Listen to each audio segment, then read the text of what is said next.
Environ 700 000 émigrés sénégalais vivaient dans différents pays à travers le monde en 2020 et aujourd'hui, certains ont fait le grand retour ici au Sénégal et naviguent les challenges de la réadaptation au pays. Aujourd'hui, je suis avec deux d'entre eux et on va en parler. Hello my people, c'est Sophia Bay. Je suis heureuse de vous présenter ce nouvel épisode de la plateforme Le Podcast, nouvelle version. On va entrer dans le vif du sujet, on va parler de diaspora et ce que la diaspora apporte en Afrique. Pour en discuter, je suis avec Sensi Diallo. Bonjour Sensi. Bonjour Sophia. Comment vas-tu? Bien, merci. Tu vas Merci bien? pour l'invitation. Mais avec plaisir. Thank you. Je suis très heureuse de te recevoir dans ce podcast, Sensi. Merci Sensi, beaucoup. tu fais tellement de choses. Machallah. Oui, ouais.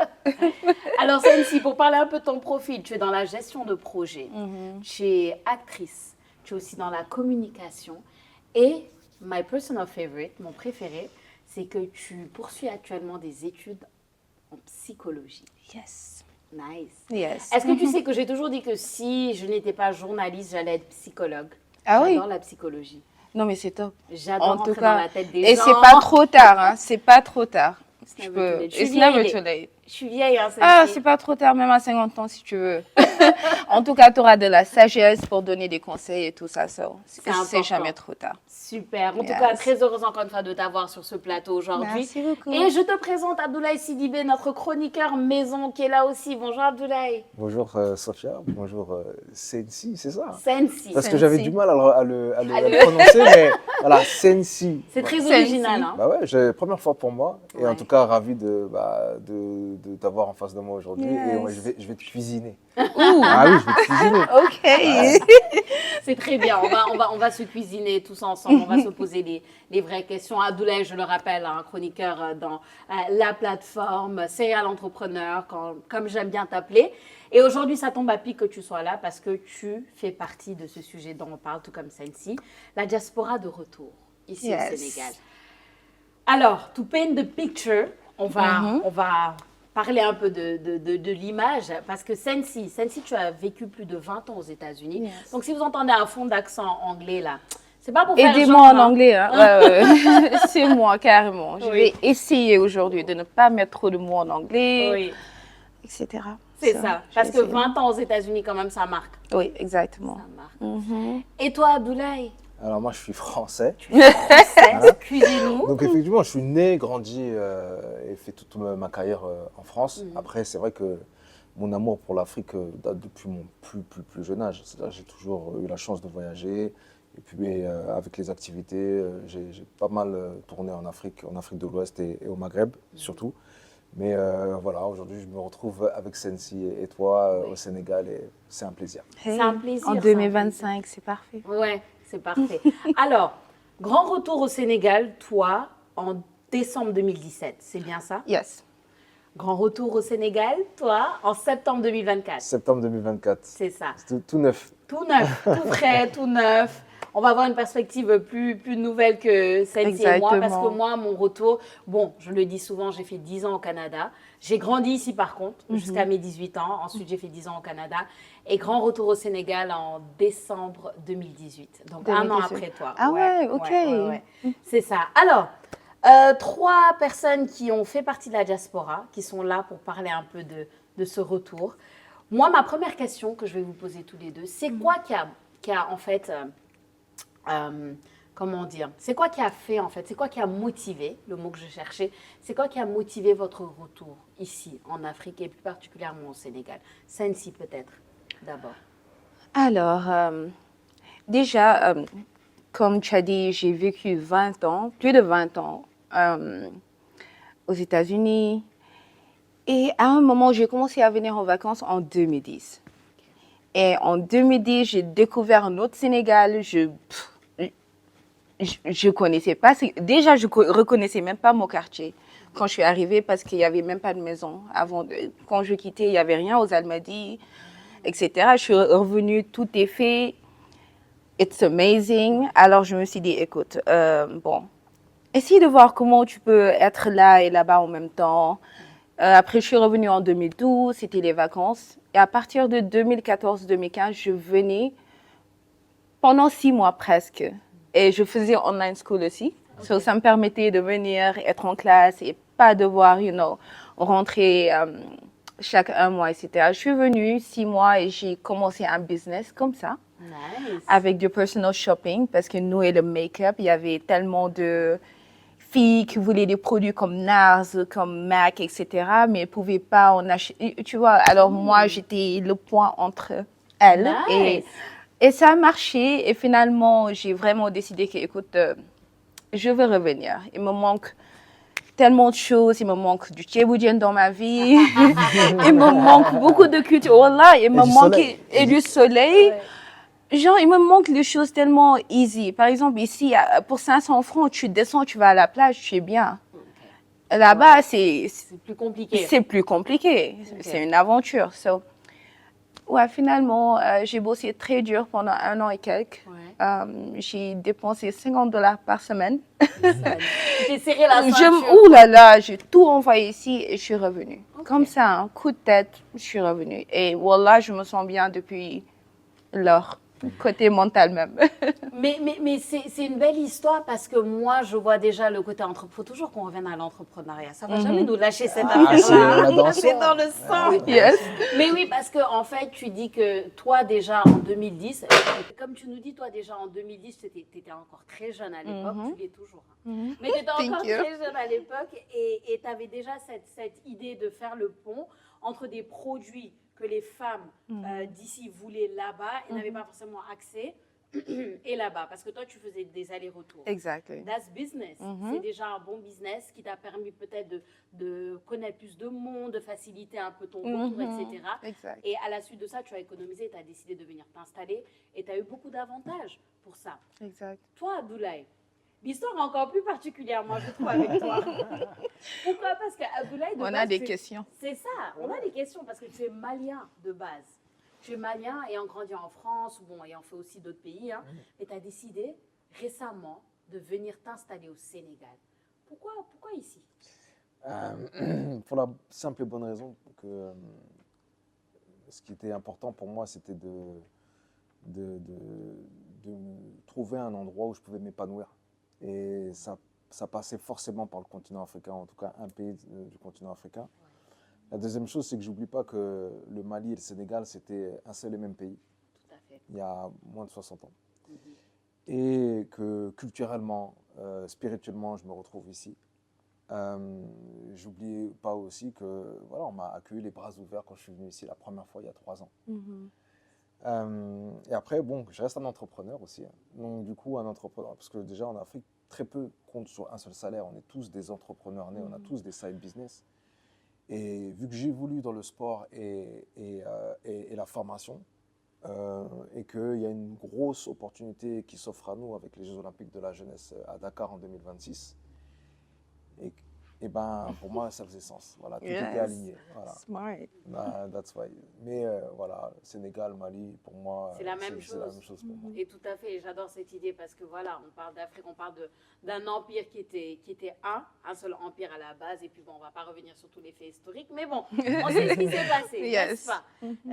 Alors, beaucoup de positivité, hein, j'entends le continent africain, l'épanouissement. Ici, le tchéboudjen me manquait. Pour 500 francs, tu vas à la plage, il y a du soleil, c'est super, etc. D'accord. Great, all that. Mais il y a des challenges. Forcément, C'est avec clair. un retour. Il y a des choses où tu te dis peut-être, ah. Et moi, ma question, c'est celle-ci. Depuis ton retour, donc depuis décembre 2017, on est maintenant en 2025. Si tu dois te remémorer les plus gros challenges que tu as eu, pas forcément du négatif, hein, mais juste des challenges, sur le plan que ce soit social, professionnel, familial, qu'est-ce que c'est? Quels sont ces challenges-là? Il y en a beaucoup. Là, je suis en train de filtrer. Alors, pas nécessairement négatif. Côté familial. On va que tu filtres, by the way. Ouais. On veut que tu dises. Ok, pas de... On filtre pas. Ok. On filtre pas. J'ai eu du mal à m'adapter à la mentalité. C'est-à-dire? C'est-à-dire que je disais un truc à ma mère tout le temps. Je lui ai dit que maman, j'ai pas compris au fait. C'était quoi le plan? Alors nous tous, on est nés, on a vécu un peu de temps ici à Dakar. Je nous a DHL, FedEx, tout le monde. Tu vois, on est partis. Et après, on revient 20 ans et quelques plus tard. Et vous attendez à ce qu'on soit sénégalais et qu'on comprenne tout, etc. Alors, il y avait un clash de mental jusqu'à présent. Là, j'ai créé ma bulle où j'essaie vraiment de, Te préserver. merci de bien sûr. préserver mon énergie, mais j'avais du mal. Par exemple, au début, avec les xew, les ngénte, les mariages, j'avais un problème avec. J'imaginais pas passer toute une journée chez quelqu'un, assise, parce qu'aux États-Unis, time is money. Bien sûr. Le Pas qu'aux temps, États-Unis, voilà, hein. je peux prendre. Pas C'est qu'aux ça. États-Unis. Et chaque fois, moi, aujourd'hui, je n'ai pas amené mon ordi, mais j'ai toujours mon ordi. Alors, c'est ça, maintenant, les parents ont compris. Mais au début, c'était un challenge. Vouloir être seul, vouloir faire ton propre. C'était pas facile. Wow. Ça, c'est un des challenges. Il y en a beaucoup, bien sûr. Mais c'était un des Je challenges. cherchais un petit peu les obstacles. Non, mais déjà, ce que tu as dit, c'est tellement important. Moi, je retiens, la notion du temps est différente.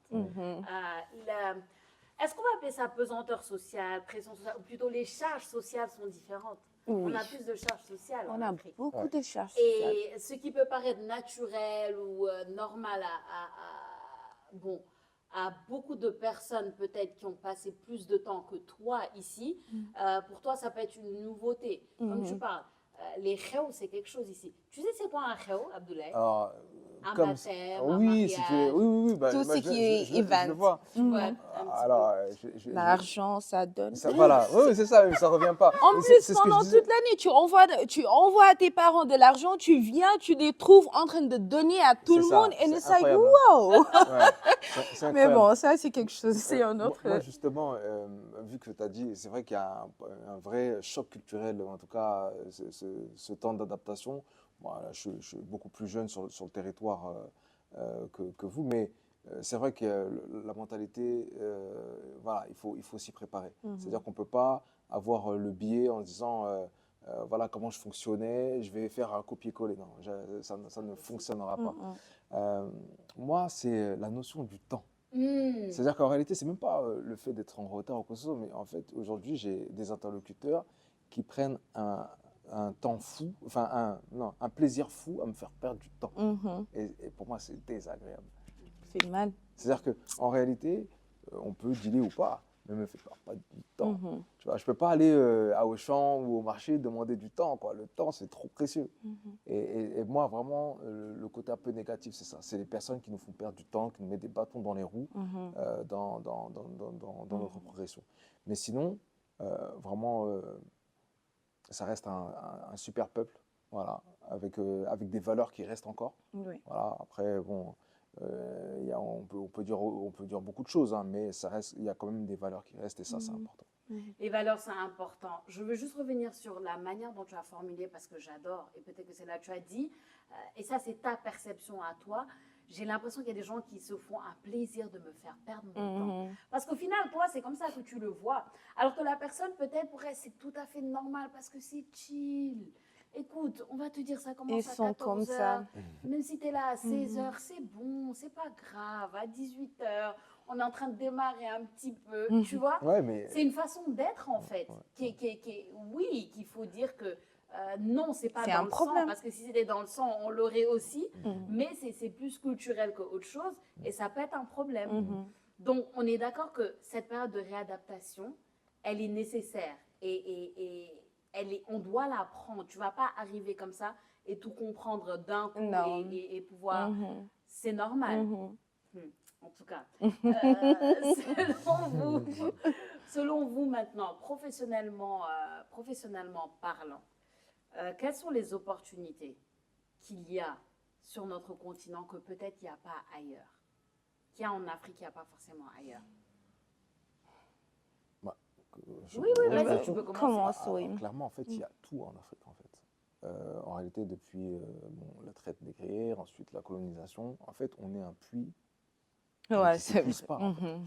On a les matières premières, on a la jeunesse, je vous rappelle que dans quelques années, la moitié de la Terre, de moins de 25 ans, se retrouveront sur le continent africain. Donc il est normal pour un entrepreneur ou quelqu'un qui veut investir sur l'avenir, donc sur la jeunesse, ou sur les terres, parce qu'on a aussi des terres en Afrique, il ne faut pas l'oublier, d'être ici. Et en réalité, c'est pour ça que quand je discute avec des personnes, je leur explique que en fait, le futur, c'est encore loin, c'est maintenant. Le présent, l'Afrique, c'est maintenant qu'il faut le construire. Et je pense que rester que dans le discours, ça ne fonctionne pas. Il faut être dans l'action et il faut être sur le terrain. Et c'est pour ça que, personnellement, la démarche que tu as eue, que nous avons eue, elle est la bonne. C'est-à-dire que quand même il y a des difficultés, on ne va pas fuir face aux difficultés. On arrive, on teste, on va faire des alliances, on va créer des mariages, il y aura des séparations, mais c'est la vie qui va continuer. Mais il faut bâtir l'Afrique. Et en fait, bâtir un pays ou un continent, ce n'est pas qu'avec des paroles, c'est avec des actes. Ouais. Voilà. Ouais. C'est ça. J'étais complètement absorbée par tout ce que tu viens de dire parce que c'est une réalité. On a tout, Sensi, on a les matières premières, on a la jeunesse, on a tout ce qu'il faut, on a les valeurs, on a tout ce qu'il faut, on a les nouvelles opportunités parce qu'on dit souvent qu'ailleurs c'est saturé. Qu'est-ce que tu vas inventer ou créer aux États-Unis qui n'a pas encore été fait? Non. Not really. Même aller chez le tailleur avec ton tissu. Oui. Fais-moi quelque chose. Ouais.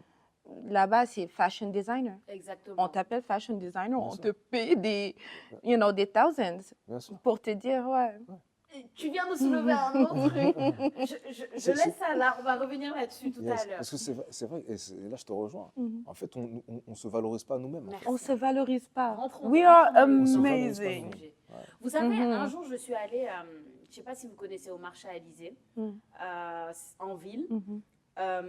Et si tu vas au marché à Élysée, tu vois des jeunes, tu as n'importe quel problème avec ton téléphone. Bon, je vais le dire avec ton iPhone, avec ton... Peu importe, avec ton téléphone, mais ils te le règlent. Et l'ingéniosité, moi je les regarde travailler, l'ingéniosité derrière laquelle ils te règlent le problème, mais c'est incroyable. Mais ils n'ont rien à envier à cet ingénieur qui est dans sa boutique Apple en France, aux États-Unis, au Canada, qui se cache derrière le box et qu'après qui te donne une facture mais incroyable pour te régler ton téléphone. Et pourtant, et dans quelles conditions il est celui-là, celui qui a cette ingéniosité qui est ici au Sénégal, qui est au marché à Élysée derrière un petit box. Donc on a un vrai problème de valorisation de nos ressources et de notre génie. Est-ce que c'est ça qui nous manque? Parce que si on a tout et qu'on ne se valorise pas, est-ce que c'est pas ça le problème? C'est ça le problème. Par exemple, parlons de tissu, tailleur, fashion design, etc. Moi, j'ai mon tailleur en bas de chez moi. Je viens, je lui demande, écoute, j'achète un tissu, tu me fais un truc vite fait, c'est combien? Mais un truc génial, même pas vite fait. Il peut le faire vite fait. Il me demande 5 000 francs, 7 000. Bon, je ne vais pas lui dire non, la prochaine fois, je vais lui donner ça, mais je vais augmenter un peu. Mais je me dis qu'écoute, pour 16 $, je me suis fait toute une robe et tout. Et ici, on a des expats, j'en connais, qui viennent ici, qui achètent nos tissus wax, comment on dit? Customize, exactly, des robes pour des enfants, etc. Mais ils le vendent une robe à 60 $, 60 €, 70 €. Et la personne qui l'achète là-bas voit la valeur, voit, par exemple, la personne a voyagé jusqu'au Sénégal, la personne s'est déplacée pour aller au marché, acheter ça, la valoriser. Nous, on ne valorise pas cela. On travaille, on fait plus d'efforts pour avoir... Moins de résultats. Yes, we try, we do double. Ouais. We don't do smart work, we do hard work, si vous comprenez. Ouais. You know? Exactement, c'est ça qui est dommage, en fait. Justement, mais moi, et par rapport à ce que tu dis, il y a un truc aussi qui me sidère, c'est le manque de cadre. C'est-à-dire que tous ces talents-là, on doit avoir la possibilité de pouvoir les accompagner, de pouvoir les faire monter en compétences, de les outiller, de les équiper. Et ça, aujourd'hui, même s'il y a des initiatives qui sont prises, elles ne sont pas forcément faites au bon endroit avec les bonnes personnes. Et ils veulent l'argent souvent. Voilà. Et une autre chose aussi qui me frappe, c'est que les gens ici, de ce que j'ai aperçu, ils sont plus orientés résultats et ils s'en foutent du process. Ils veulent Merci juste beaucoup. la finalité. Oui, Or, aujourd'hui, le process, c'est le travail. pas seulement la finalité, mais le paiement. Parce que les gens vivent de jour au jour ici. Là-bas, c'est de chèque, paycheck to paycheck, chaque 2 semaines. Ici, tu as besoin, par exemple, tu te réveilles, motivation, j'ai besoin de 5 000 francs aujourd'hui, je peux bien manger, ma femme est OK, etc. Alors aussi, il y a une mentalité un peu différente. Et comme tu dis, tu vois quelqu'un travailler, par exemple, les gens qui font les nattes, ils passent des jours, ils travaillent sur ça, tu lui dis, c'est combien? Ils te disent 10 000, 20 000 francs. Parce qu'ils ont besoin de cet argent, mais ils ne valorisent pas le procès. C'est quelque chose, par exemple, leur maman, leur arrière-grand-père faisait, alors c'est banal. La partie Ouais. tradition, Oui. patrimoine, tout ça. Exactement. C'est pourquoi tu vois des Nyampé parfois à Auchan à 1000 francs. Ouais, c'est incroyable. Ouais. Le Niampé, rappelez-moi, c'est les trucs qu'on... Body scrub, comment on dit C'est, ça? si tu veux, C'est les éponges pour se laver, c'est Voilà, ça? exactement. Ok, ok. C'est même pas des éponges, c'est des Les filets, filets. Des filets, carrément ok, ok, filets, ok, à ok. 100 francs, 200 francs. Tu le vois sur Amazon, parfois 4 $.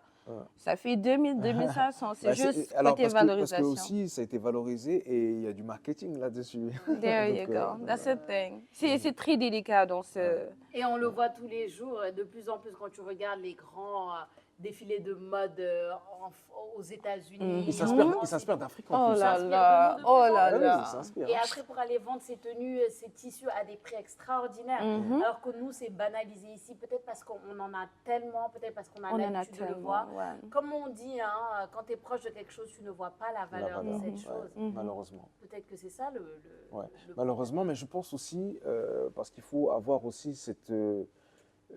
l'artisan, lui, il va se concentrer sur son savoir-faire.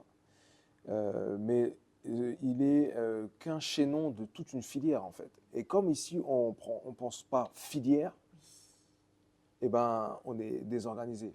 Sinon, des artisans, si demain, par exemple, il y aurait une vraie volonté politique, du coup, parce qu'on est au Sénégal, politique de soutenir l'artisanat, je pense qu'aujourd'hui, on pourrait créer Oui. des écoles, restructurer les filières, mettre des prix voilà, qui sont dignes de ça pour que l'artisan puisse vivre dignement et promouvoir donc le Made in Sénégal.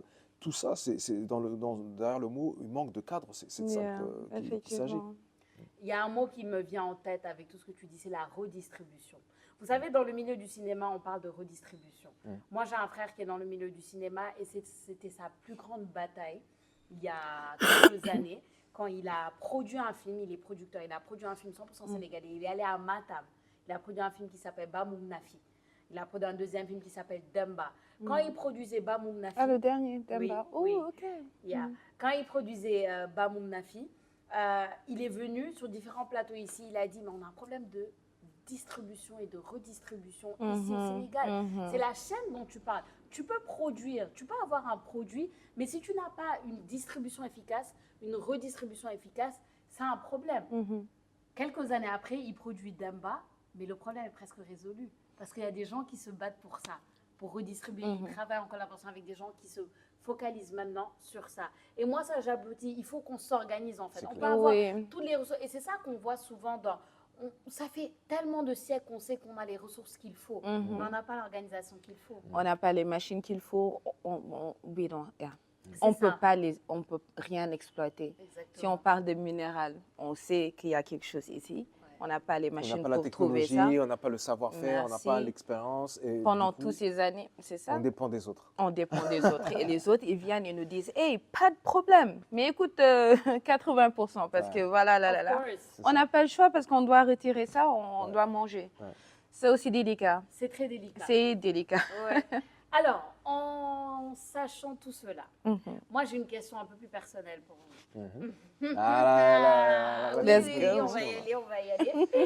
J'ai une question plus personnelle. En fait, ma question c'est, quand vous avez pris cette décision, toi par exemple, Sensi, je sais que oui, tu es rentrée en décembre 2017, c'est vrai, tu étais adulte, tu as pris ta décision et tout, mais je suis curieuse de savoir quelle a été la réaction de ta famille, de tes proches, Oui. des gens autour de toi quand tu as décidé de dire, ça y est, je rentre au Sénégal. En 2017, c'était pas vraiment évident de prendre ses bagages et de venir au Sénégal. en 2017. Les gens pensaient à revenir. Il y avait la diaspora qui revenait au Sénégal pendant les vacances. On voyait tout ce qui se passe. Il y a les lumières, light, etc. Les gens commençaient à penser à ça. Moi, j'ai coup de tête, je décide, je prends des risques. J'ai toujours pris des risques. Et honnêtement, dans ma famille, ils pensaient que c'était juste, ça fait partie des risques que j'ai pris dans ma vie, etc. By the way, all those risks, successful. Yeah. Good. Parce qu'on est là maintenant, hein? On est là en 2025 en train de parler du Sénégal. On est là au Sénégal, assis. Mais et ils ont trouvé que tu fais quoi là-bas? Tu vas faire quoi? Il y avait une autre chose aussi, et que les Français, ils valorisent les diplômes beaucoup plus que les Américains. Nous, avec juste un bachelor, même un AA, même juste un bac, tu peux avoir un bon boulot, un bon salaire et avoir une promotion et vraiment avancer, quoi. Le système n'est pas le même. C'est pas la même chose. Et ici, master, un petit truc, tu as besoin de... So, mes parents, parce que je n'avais pas fini, ils me disaient que, mais attends, tu n'as pas fini tes études ici, comment tu vas faire? Tu parles mieux anglais que français. Après ton argent, si ça finit, qu'est-ce que tu vas faire? J'ai tout bloqué. Je me suis dit, écoute, je suis américaine, je suis sénégalaise. Le pire qui peut m'arriver ici, c'est de ne pas avoir d'argent, mais j'ai ma chambre chez mes parents. So, au pire des cas, j'ai à manger. Au pire, je retourne, je peux bosser légalement là-bas. I'm good, j'ai pas besoin de visa. So, j'ai pris le risque. Et je suis venue, une semaine après, j'ai eu un boulot. So, I was good, Super. Mais au début, on te déconseille de venir. Mais après, aussi, quand je suis revenue en 2018-2019, mes amis ont commencé à venir. Et tout le monde est presque là maintenant. Tu as ouvert la voie, quoi. C'est ça, parce que tu vois que c'est pas impossible. C'est pas impossible, c'est faisable. Mais tu as été un exemple pour ton entourage. Exact. Qui peut-être hésitait et avait des appréhensions. Belle expérience. Toi, Abdoulaye? Moi, je suis le fou. Abdoulaye est le fou. En plus, toi, c'est un peu plus complexe. On peut le dire parce que c'est toute une famille, petite famille qui est derrière toi. Tu vois que tu as déplacé. C'est ça. Comment ça s'est passé? Quelles étaient les réactions? Bon, même si je suis fou, j'ai quand même pris le temps de préparer la venue. Quand même. Le retour en Afrique s'est fait. En fait, c'est préparé ces 10 dernières années.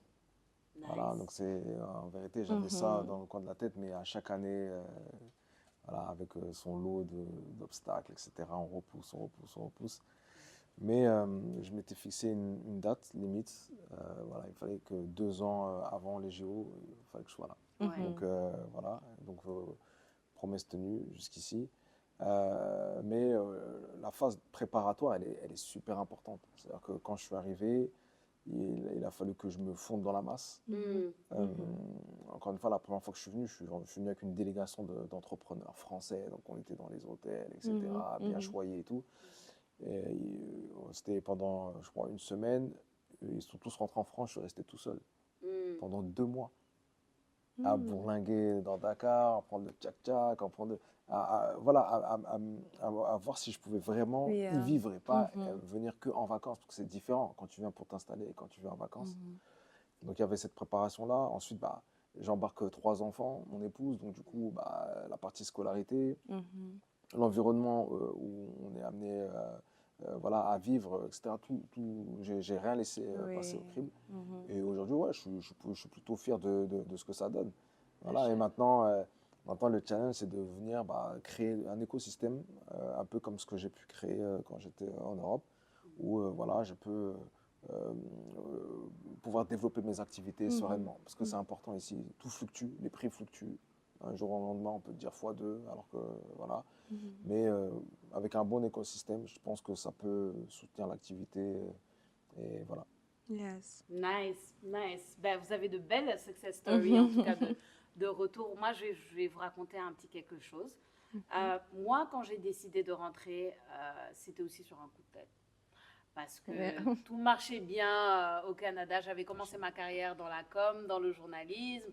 J'avais fini mes études, j'avais commencé et quelque chose en moi m'a dit « Mais tout ce que je fais là-bas, je peux le faire dans mon pays. » Tout simplement. Et avec peut-être moins de barrières.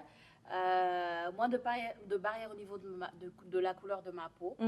Effectivement. Des choses que... Même, pourquoi même est-ce au que- Canada, même au Canada. Ouh. Parce qu'on m'a toujours dit que le Canada, c'était ouvert. Et tout. C'est ça, il y aura toujours un truc dont on ne Ils parle le cachent pas. un C'est peu mieux. Tu sais, toujours. les Français sont très directs. C'est ce que je pense. Quand ils t'aiment pas, ils le cachent pas. C'est un peu différent de l'autre côté, peut-être. C'est l'impression. C'est pas d'accord, hein? Moi, je suis pas... Ah ouais, ouais, ouais, non, moi, bon, diaspora francophone, diaspora anglophone, donc Oui. Canada, États-unis. Ouais. c'est- Nous, on a c'est- l'impression que les Français sont plus directs. Non, non, Moi, c'est l'impression que c'est j'ai. c'est les mêmes hypocrites. C'est la même chose. Ouais, hein. ouais, c'est C'est la les même mêmes race. C'est la même race.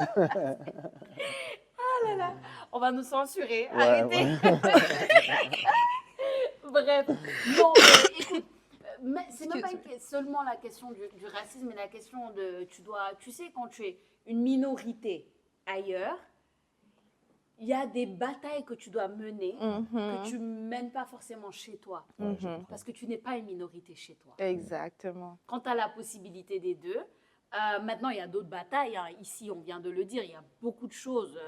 Voilà, tout n'est pas rose partout, mais après, il faut choisir ses batailles. Moi, j'ai décidé de choisir cette bataille-là. Et en fait, la réaction, c'était pas forcément de mes amis, etc., des gens autour de moi et tout, mais c'est plus des personnes que je rencontrais ici, que je ne connaissais pas avant, à qui je disais, oui, ça fait 10 ans que je suis au Canada, je suis rentrée maintenant et tout. Qu'est-ce que tu fais? Mais qu'est-ce que tu fais ici? Tu vois, pourquoi? Mais qu'est-ce que tu fais là? Qu'est-ce qui n'a pas marché? Mais pourquoi il faut qu'il y ait quelque chose qui n'ait pas marché forcément? Et ça me fait me dire, mais c'est dommage en fait, parce que cette vision-là, et là je vais un peu parler d'un sujet qui est important, c'est l'immigration irrégulière, ou clandestine, ou je ne sais pas comment il faut l'appeler. Et pourquoi? Parce que pour moi, oui, le problème peut être systémique, politique, financier, tout ce qu'on veut, mais d'abord, le problème est social et psychologique. Oui. Et ce problème social et psychologique, moi, je l'ai vu quand la réaction est toujours, mais qu'est-ce que tu fais ici? Lan nga fi def? Lan nga fi def? Lan nga fi ut? Qu'est-ce que tu cherches ici? Alors que tu étais déjà là-bas, faut rester là-bas, tu vois? Et ça te montre que les gens ont cette vision que là-bas, tout est rose. C'est ça. Exactement. C'est la vision qui trompe. L'Eldorado. Tu as vécu L'Eldorado. 20 ans aux États-unis. Est-ce que tu peux leur expliquer c'est quoi Les États-Unis. C'est quoi là-bas? Est-ce que tout est rose? Oh là là, C'est du quoi le film tout. là-bas? Du C'est ça tout. en fait. Du tout. Déjà, Sophia, moi je pense qu'une fois par 6 mois, il y a une personne qui se permet de me dire, Sensi, tu penses pas que tu dois retourner? And I'm like, why? On se parle, je t'ai pas expliqué des problèmes, tu t'es réveillé un jour, tu m'as demandé, qu'est-ce que tu fais là toujours? Pourquoi? J'ai envie d'être ici, quand j'ai envie d'être là-bas, I will go, you know what I mean, and stuff. But, c'était quoi la question? Est-ce que la tu peux vie leur aux dire États-Unis. la différence the real. entre la vision que Euh, les gens ont des États-Unis, toi qui as vécu 20 ans là-bas, et la réalité du terrain, des choses? La réalité est que aux États-Unis, tu es une fille de milliardaire, tu es une fille de pauvre, no matter what, tu vas là-bas, tu es une fille de diplomate, tu n'auras pas de papiers parce que, comme ça. Et ils discriminent pas. Tout le monde doit, Et loger à la même enseigne. exactement, même procès, même everything. Déjà, c'est tellement difficile d'avoir des papiers. Si tes parents ne l'ont pas, si, you know, Et tous encore ces... plus depuis l'élection 2020. Wouh! Girl, normalement, je dois être à Boston l'année prochaine pour 1 an et pour service comme psychologie. Oui. Et là, I'm like, oh, OK, bon, Boston, c'est à côté de New York, c'est à côté du Sénégal. So, je prends mon avion, 7 heures de temps, je reviens au cas où il y a un problème. Mais au fait, il y a tellement de challenges. Ouais. Par exemple, moi, quand j'avais 16 ans, 17 ans, je n'avais pas encore mes papiers. À un moment, quand j'ai voulu être indépendante, à 18 ans, je suis retournée à LA pour vivre là-bas, mais je vendais des sacs, des faux sacs de Gucci. On me payait $50 la journée et je vendais ça à downtown. Voilà, c'est-à-dire que si la police vient, tu vois tous les Sénégalais. Ah oui, Oui. mais comme ceux qu'on trouve à Paris aussi. Oui.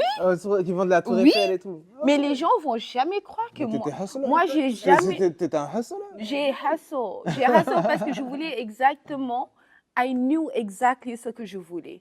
Alors, je me suis pas dit que, écoute, je commençais à tresser. Déjà, je commençais à tresser mes professeurs. Ok. Les élèves à l'école, à l'université. Je faisais presque $1000 par mois. Oh là C'était là. quelque chose. Ouais.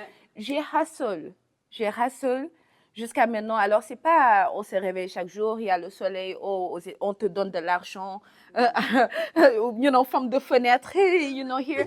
It's a struggle. Et quand tu viens au Sénégal aussi, le ticket est cher parce que j'habite en Californie. Ouais. La vie n'est pas rose.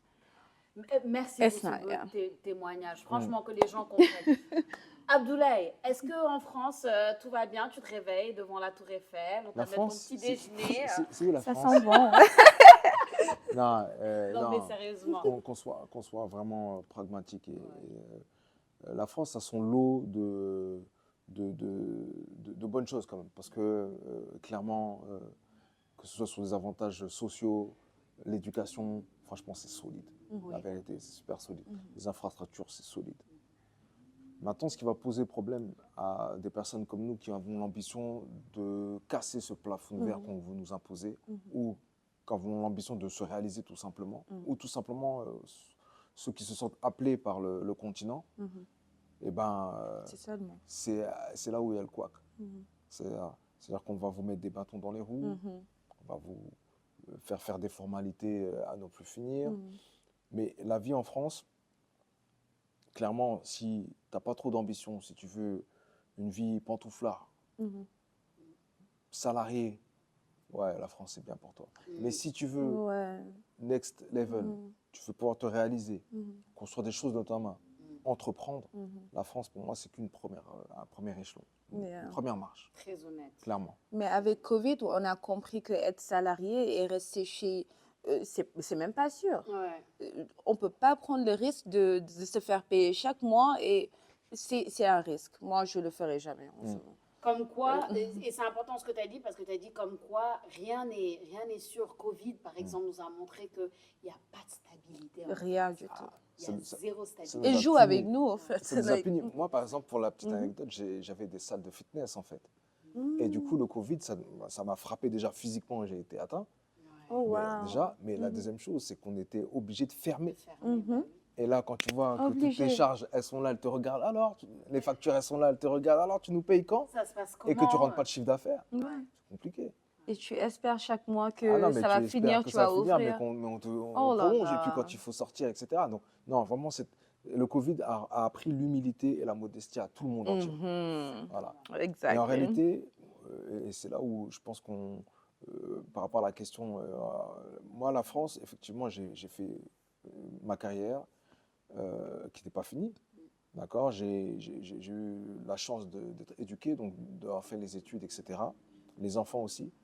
Mais pour ceux qui veulent, encore une fois, vraiment s'épanouir et réaliser des choses qui sont comme nous, originaires d'Afrique, il va falloir passer ce cap-là. Yeah. Et aujourd'hui, vous avez des personnes qui sont en capacité de sécuriser ce passage-là. Des personnes comme vous qui avez été là avant nous et qui peuvent servir un peu de guide ou de Sherpa pour faire en sorte que voilà, ça se passe, je ne dis pas qu'il n'y a pas de risque, mais qu'il y ait moins de risques pour minimiser. Et je pense que la plateforme est là aussi pour ça. Ouh, Exactly. j'adore Exactly. la transition.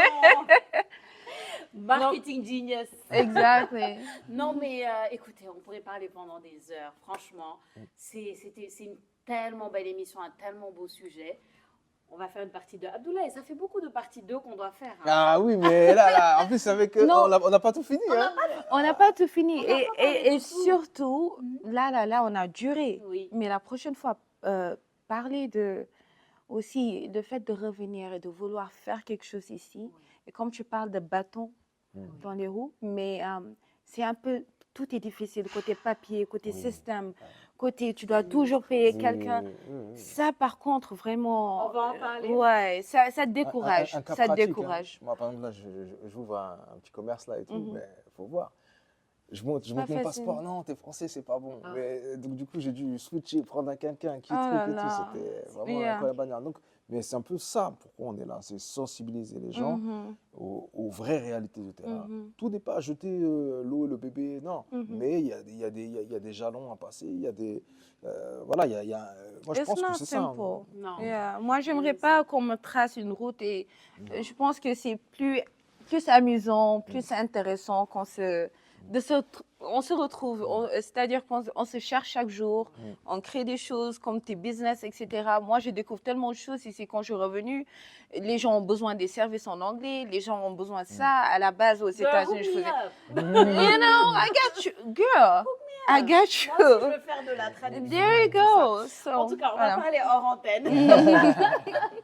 Yes. Non, mais merci beaucoup en tout cas pour cette émission. C'était super. Thank you. On a parlé sans tabou. J'espère qu'on ne va pas nous censurer, qu'on ne va pas se fâcher, mais on est là pour ça. Écoute, on va parler sans filtre et on parle sans filtre.